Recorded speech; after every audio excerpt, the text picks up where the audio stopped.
Hey guys, welcome to Auto Geek World. For more videos like this, please subscribe to my channel by pressing the red subscribe button and press the bell button for all the new notification updates.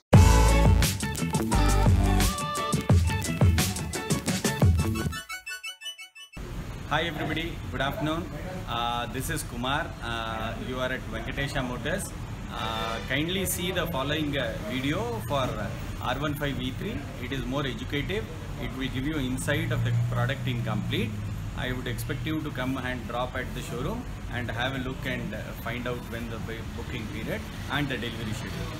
Thank you so much. Expecting you to the showroom. Bye.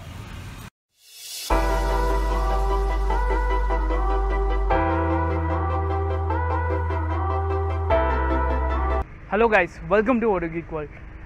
Today I'm doing a review of the all new R15 V3. As you can see, the beauty is there. So let's hop onto the bike and do the review. Let's get started.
Well guys, coming on to the design, it looks absolutely menacing from the side, from the front and from the back. You can see the version 3 and it is looking nothing like the before R15 version 2. It's completely new and yeah, it simply looks stunning, especially the headlamp design here. You can see it is inspired by the R1 and the R6, so it's looking like a miniature version of the R1 and the R6. There are some few bits that I like the most about this bike, so let's get into it. The first thing is the handlebar. You can see it's very much good in design. It looks very good, like a proper sports bike design. The next thing is, of course, the head design, which is inspired from the R1. Of course, it is not original. It is none of the use, you can see, but the headlamps looks absolutely good in this blue and black variant, and the new tall windscreen, so long tours can be breeze and can be easier for you. So there is no wind blast hitting at your face. Nice R15 logo here. The sculpt, the tank itself is very well sculpted with two colors. The black one has some design here, and the best part of this tank is, you can see here, it's a grill like structure. I don't know what is the use of it, but it looks really good in that. The exhaust is pretty plain and simple, but it gives a stance to the bike.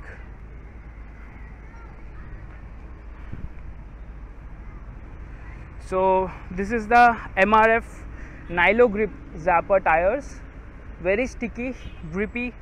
And coming on to the tail section, so the tail light is pretty simple. It's a long LED tail light, and there is no grab rails, of course, in this bike. Even the last version doesn't have any grab rails. The version 3 logo is written here, and here again comes the big sibling thing. like it is designed as the R6. See, there is a hollow space like this, so it is very well designed in the design. The seats are well cushioned, must say. I have ridden this bike just before now, and well padded. Especially it actually takes you in. You feel like it is a part of your body, but the stance is very aggressive, to be frank.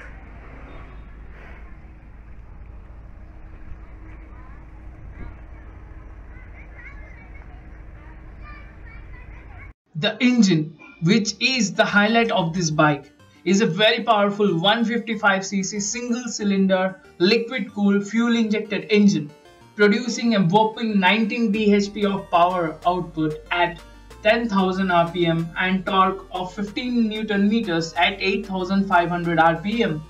The engine is absolutely smooth and grunty, and it is a very rev-friendly and loves to rev hard.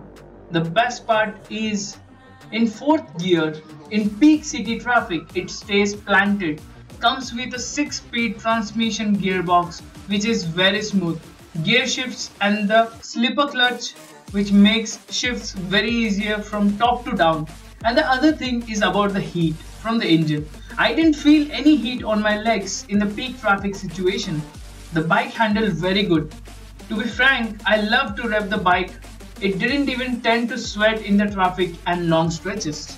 Well, coming on to the seating position, truly it is very aggressive with seat height of 815 mm, which is on a higher side, but due to the position of the seat, everybody can ride it. Foot pegs are placed rear set and handlebars are lower down, making a very aggressive position, and especially it is used on tracks. And you will feel that you are hugging the bike with a snug fit. Due to this position, you will feel a bit pain on the wrist as your full body weight will be on your hands. But the thrill you get will forget every pain. I personally enjoy the bike a lot. On to the handling part of the bike.